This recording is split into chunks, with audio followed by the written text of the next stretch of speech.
রাসূল করিম সাল্লাল্লাহু আলাইহি ওয়াসাল্লাম বলেছেন, তালাবুল ইলমি ফারিদাতুন আলা কুল্লি মুসলিম। প্রত্যেকটা মুসলিম নরনারীর উপর তলবে ইলম অর্থাৎ দ্বীনের জ্ঞান অন্বেষণ করা ফরজ। দ্বীনের জ্ঞান এমন একটা জিনিস, এটা আপনাকে মানুষ বানাবে। এটা আপনাকে মানুষ বানাবে, আপনাকে আহ, জানোয়ার হওয়া থেকে বাঁচাবে। ঠিক আছে?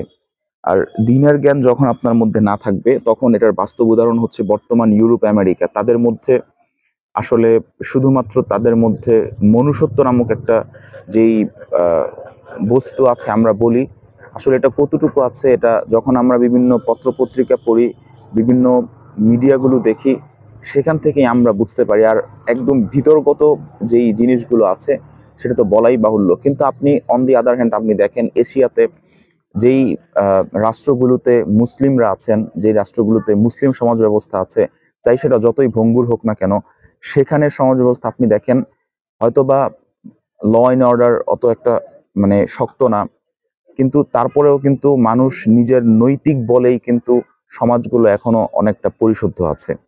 তাই প্রত্যেকটা মানুষের জন্য দ্বীন ইলম, ইসলামের জ্ঞান অর্জন করা ফরজ, ফরজে আইন। আপনার সবকিছুর উপরে আপনাকে ইসলামী জ্ঞান অর্জন করতে হবে।